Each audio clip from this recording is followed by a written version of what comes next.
नमस्कार, news point लेकर हाजिर हूं मैं राजीव। दोस्तों, झारखंड और महाराष्ट्र में भी चुनाव का बिगुल आखिरकार चुनाव आयोग ने बजा दिया है। महाराष्ट्र की 288 सीटों पर एक साथ 20 नवंबर को वोटिंग होगी। जी हां, 288 सीटों वाले महाराष्ट्र की जो विधानसभा है, इसमें 20 नवंबर को वोटिंग होगी और झारखंड की 81 सीटों वाली विधानसभा पर 13 और 20 यानी 2 चरणों में वोटिंग होगी। इसी के साथ केरल की वायनाड लोकसभा सीट के साथ साथ 13 राज्यों की 47 विधानसभा सीटों पर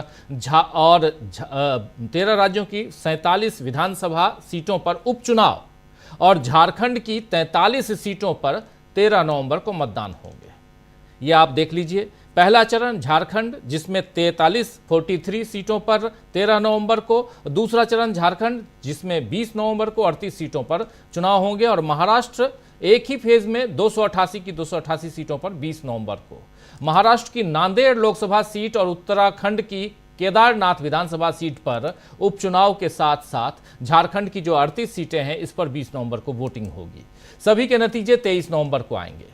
आपको बता दूं कि आज दोपहर 3:30 बजे एक प्रेस कॉन्फ्रेंस कर मुख्य चुनाव आयुक्त राजीव कुमार ने यह जानकारी दी है। मोदी सरकार तो एक देश एक चुनाव की मुहिम को आगे बढ़ा रही है, आप जानते हैं, लेकिन देश फिलहाल 2 महीनों में 4 राज्यों के चुनाव और उपचुनाव देख रहा है। खैर, आज सुबह ही खबर आ रही थी कि चुनाव आयोग झारखंड और महाराष्ट्र में चुनाव की घोषणा करने वाला है और इसी के साथ साथ कुछ उपचुनाव जो बाकी हैं उस पर भी चुनाव करवाने वाला है, उसकी घोषणा करने वाला है चुनाव आयोग। और इसी के साथ आयोग पर आरोप भी लगने शुरू हो गए कि वो बीजेपी की कठपुतली की तरह काम कर रहा है। ऐसा इसलिए आरोप लग रहे हैं क्योंकि चुनाव आयोग पर ये आरोप इसलिए लगे हैं क्योंकि झारखंड मुक्ति मोर्चा के नेता मनोज पांडे ने कहा था कि हिमंता बिस्वा शर्मा जो असम के मुख्यमंत्री हैं, उन्होंने कल अपने एक बयान में वो बोल गए कि आज चुनाव की घोषणा होने वाली है और किसी आयोग को इस कदर कठपुतली बनाकर रखना ये गंभीर बात है। ये जेएमएम के नेता ने बयान दिया। वहीं महाराष्ट्र में महाविकास आघाड़ी के नेताओं ने आरोप लगाए कि शिंदे सरकार को पहले लुभावनी घोषणाओं के लिए वक्त दिया गया और फिर चुनाव का ऐलान हुआ ताकि आचार संहिता की अड़चन नहीं आए। खैर, विपक्ष पहली बार इस तरह के आरोप नहीं लगा रहा है। अभी हफ्ते भर पहले हरियाणा चुनाव के जो नतीजे आए उसे लेकर शुरू हुआ हंगामा अभी खत्म नहीं हुआ है और चुनाव आयोग के पास शिकायत की गई है कि ईवीएम में गड़बड़ी हुई है। लेकिन चुनाव आयोग मानता है कि ईवीएम में कोई गड़बड़ी नहीं हुई है, बल्कि आज राजीव कुमार मुख्य चुनाव आयुक्त ने एक सवाल के जवाब में मीडिया पर ही सवाल उठा दिए कि काउंटिंग शुरू होने से पहले रुझान कैसे दिखाए गए।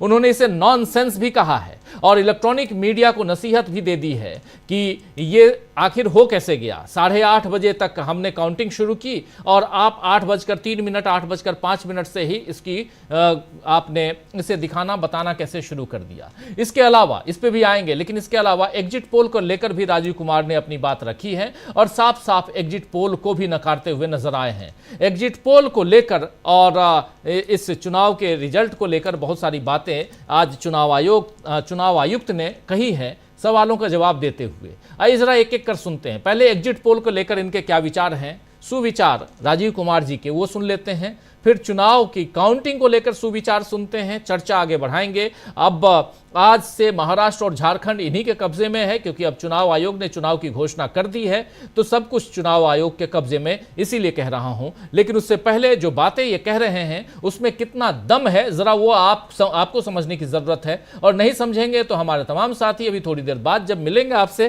तो वो अपने विश्लेषणों के जरिए समझाने की कोशिश जरूर करेंगे। पहले सुनिए चुनाव आयोग यानी चुनाव आयुक्त, मुख्य चुनाव आयुक्त राजीव कुमार एग्जिट पोल कर लेकर क्या सुविचार रखते हैं, सुनिए। Exit polls. Actually, I didn't want to touch this subject, but since you are asking,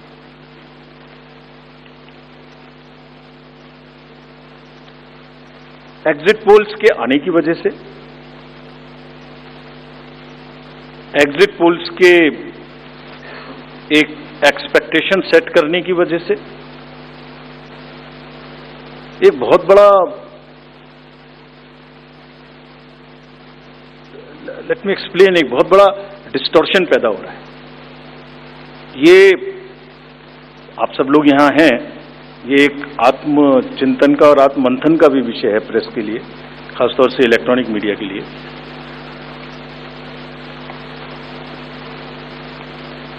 पिछले कुछ इलेक्शन से दो तीन चीजें एक साथ हो रही हैं, अगर हम उसको पूरे कैनवस को एक साथ देखें तो, और ये सबके लिए समझना जरूरी है। पहले एक एग्जिट पोल आता है जिसकी हम उसको गवर्न नहीं करते,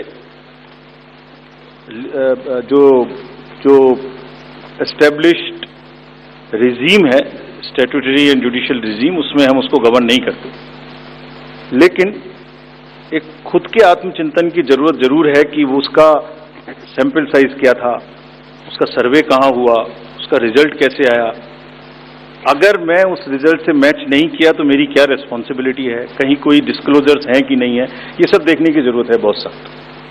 देर are bodies which govern this, there is NBSA, there are other bodies which self regulate, and I am sure the time has come that the associations, bodies which govern will do some self-regulation, because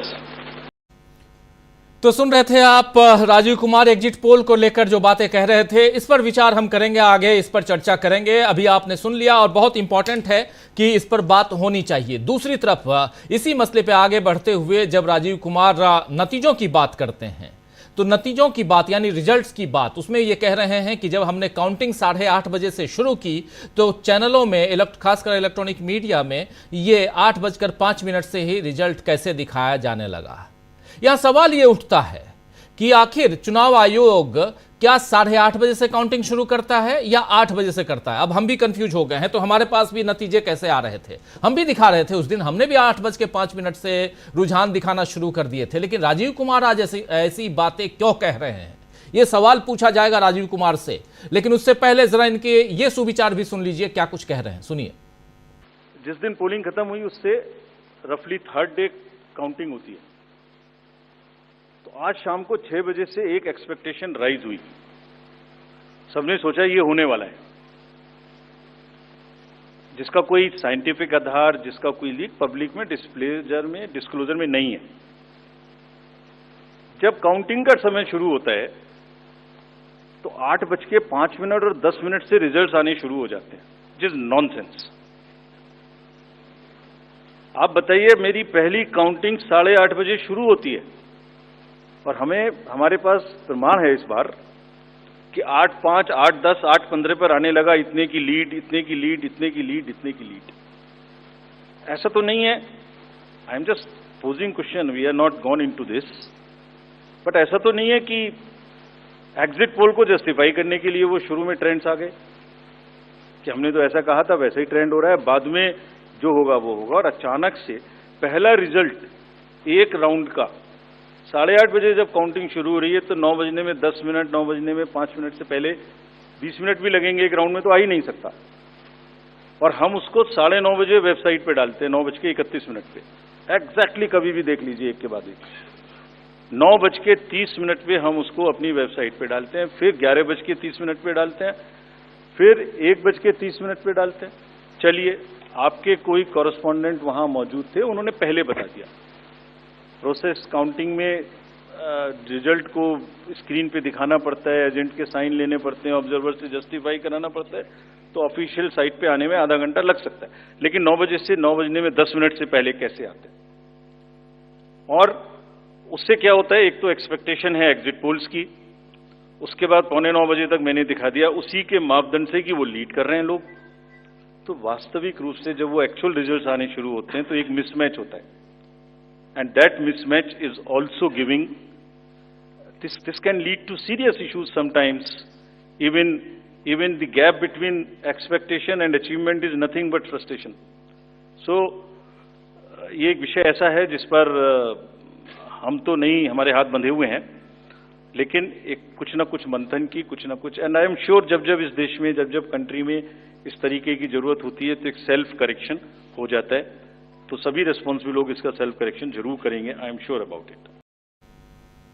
तो सुन रहे थे आप, यहां पर कहीं ना कहीं अपने आप को जस्टिफाई करने की कोशिश, बचाने की कोशिश कर रहे हैं। ऐसा क्यों मैं कह रहा हूं? इसलिए कह रहा हूं क्योंकि 8:05 से रुझान आने शुरू हुए और राजीव कुमार यहां कह रहे हैं कि जब हमने काउंटिंग ही शुरू की 8:30 बजे से, पहले राजीव कुमार ये बताएं कि क्या सचमुच काउंटिंग 8:30 बजे से शुरू हुई? तो फिर चुनाव आयोग ने पहले हम जैसे मीडिया हाउसेस को, तमाम पत्रकारों को यह सूचना क्यों दिया कि 8 बजे से काउंटिंग होगी? और अगर 8 बजे से काउंटिंग नहीं 8:30 बजे से काउंटिंग हो रही है, तो घोषित तौर पर, ऐलानिया तौर पर चुनाव आयोग ने क्यों नहीं बताया कि हम 8:30 बजे से कर रहे हैं? और क्या अभी भी अपनी बात पर ये टिके रहने के लिए, डटे रहने के लिए राजीव कुमार ये कह सकते हैं कि हां, हमने काउंटिंग ही शुरुआत की है 8:30 बजे से? इसमें बहुत कुछ है, आगे चर्चा करेंगे दोस्तों। थोड़ा और आगे बढ़ते हैं और इन दो मसलों को, और खासकर इस काउंटिंग वाले मसले को, इस पे बहुत गहन चिंतन मनन करने की जरूरत है। झूठ कौन बोल रहा है यह जानने की जरूरत है। यहां सच और झूठ की बात आ रही है। क्या चुनाव आयोग यहां किसी चीज को छिपाने के लिए 8 की जगह 8:30 कह रहा है? वो भी जानेंगे। क्या जो पोस्टल बैलेट के जो रिजल्ट आ रहे थे, जो नतीजे आ रहे थे, नतीजे नहीं रुझान आ रहे थे, वो रुझान और उसको छिपाने के लिए आप ये बात कह रहे हैं? बहुत कुछ है, आगे बात करते हैं। लेकिन इस जवाब को सुनने के बाद ये कहा जा सकता है कि मोदी और बीजेपी को सत्ता से हटने का डर इस कदर है कि एग्जिट पोल में पिछड़ना भी उन्हें बर्दाश्त नहीं होता। राजीव कुमार एग्जिट पोल को साइंटिफिक नहीं मानते, लेकिन क्या जनता का जो रुझान सभी लोगों को नजर आ रहा था, खासकर हरियाणा में, वो उसे भी नहीं मान रहे हैं? ऐसा तो नहीं है कि देश में पहली बार एग्जिट पोल हुए हैं या उसके विपरीत नतीजे आए हों, लेकिन आज तक कभी भी ऐसा नहीं हुआ कि कांग्रेस ने नतीजों को मानने से इनकार कर दिया हो।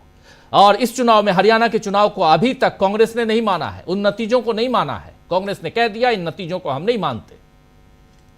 और आज जिस तरह मुख्य चुनाव आयुक्त, चीफ इलेक्शन कमिश्नर ने जवाब दिया है, उससे जाहिर होता है कि कांग्रेस की शिकायतों का कोई असर नहीं होने वाला है और अब कांग्रेस के साथ साथ मीडिया पर भी ठीकरा फोड़ दिया गया है और कि उसने गलत आकलन किया है और अब हम सवाल उठा रहे हैं, यानी मीडिया सवाल उठा रहा है। लेकिन कांग्रेस ही नहीं बल्कि उसके इंडिया के साथी भी मानते हैं कि कोई बड़ी गड़बड़ी हुई है। इसीलिए संजय राउत ने तो अपील कर दी है कि महाराष्ट्र में हरियाणा को हम नहीं होने देंगे। आइए जरा संजय राउत को सुन लेते हैं। साफ साफ संजय राउत कह रहे हैं कि महाराष्ट्र में हम हरियाणा नहीं होने देंगे। सुनिए। मोदी जी उस वक्त विदेश में नहीं है तो सिंगल फेस में कर लिया। महाराष्ट्र बड़ा स्टेट है, 288 विधानसभा क्षेत्र है और इंतज़ार था कब डेट करेंगे या चुनाव करेंगे, चुनाव नहीं करेंगे, कुछ भी कर सकते हैं। तो चुनाव की घोषणा हुई है तो अभी हम सब लोग तैयारी में लगे हैं। हम चुनाव आयोग से इतनी अपेक्षा करते हैं कि आप इस राज्य का चुनाव हरियाणा जैसा मत करिए। हरियाणा में जो हुआ है पूरी देश की जनता देख रही है, चाहे ईवीएम हो, चाहे पोस्टल बैलेट हो, चाहे जो सत्ताधारी पार्टी की जो सब सामने आई है बातें, महाराष्ट्र में ज़्यादा हो रहा है, पैसों का खेल चलेगा, पुलिस का और यंत्रणा का भी मिसयूज होगा। तो ये सब चुनाव आयोग अपने आप को अगर निष्पक्ष मानती है, अपने आप को मानती है, हम नहीं मानते, तो आपको ये करना पड़ेगा। 20 तारीख को वोटिंग और 23 तारीख को काउंटिंग, और आज चुनाव आयोग ने यह भी कहा कि ईवीएम फुल प्रूफ है और आपको ईवीएम पर संदेह है। ईवीएम फुल प्रूफ नहीं है। हम लोकसभा में कोई इस बारे में आक्षेप नहीं लिया था, चुनाव होने दिया, लेकिन हरियाणा के बाद फिर एक बार ईवीएम के बारे में लोगों के मन में शंका पैदा हो गई है। जो मुद्दे कांग्रेस पार्टी ने हरियाणा के बारे में सामने लाए हैं उसके ऊपर चुनाव आयोग अपना खुलासा नहीं दे पा रही है। एक सवाल सर, और जाहिर तौर पे चूंकि आप लोग का महाविकास आघाड़ी, क्या लगता है कि चुनाव में जो परफॉर्मेंस लोकसभा में आप लोग का रहा है वो विधानसभा में रिपीट होगा? खैर, तो यहां आप सुन रहे थे, सीधे सीधे सवाल पूछे जा रहे हैं विपक्ष के नेता संजय राउत से, और संजय राउत चुनाव आयोग पर कहीं ना कहीं उंगलियां उठाते हुए, और उठाएं भी क्यों नहीं, क्योंकि बहुत सारे सवाल हैं जिसका जवाब चुनाव आयुक्त को देना चाहिए था लेकिन नहीं दे रहे हैं। विपक्ष के नेता चुनाव आयोग से निष्पक्ष होने की अपील तो कर रहे हैं, लेकिन आज फिर चुनाव आयोग के रवैये से जाहिर होता है कि अभी विपक्ष के नहीं बल्कि सत्ता के मन की बात सुनी जाएगी। लेकिन असली बाजी तो इस वक्त जनता के हाथों में ही है, और महाराष्ट्र हो या झारखंड हो, दोनों ही राज्यों में इंडिया गठबंधन एनडीए को कड़ी चुनौती दे रहा है, और उसे उम्मीद है कि जनता उसी का साथ देगी। तो आइए दोस्तों, आज न्यूज पॉइंट में चर्चा करेंगे कि क्या हरियाणा जैसा खेल महाराष्ट्र और झारखंड में दोहरा पाएगी बीजेपी, या इस बार जनता उसे करेगी क्लीन बोल्ड। लेकिन उससे पहले एक जानकारी और दूं कि आज जब चुनावों के उपचुनावों की खासकर घोषणा हुई है तो दो उपचुनावों को रोका गया है। एक मिल्कीपुर, वही अयोध्या, और दूसरा मिल्कीपुर उत्तर प्रदेश की बात कर रहा हूं, और दूसरा जो है वो है उधर पश्चिम बंगाल बशीरहाट। ये जो दोनों उपचुनाव क्यों रोके गए, और खासकर मिल्कीपुर, इसको लेकर अभी से थोड़ी देर पहले अखिलेश यादव ने ट्वीट किया है। ट्वीट को देखिए। जिसने जंग टाली है समझो उसने जंग हारी है। जिसने जंग टाली है समझो उसने जंग हारी है। चलिए, कौन जीता कौन हारा, चुनाव अब फिर से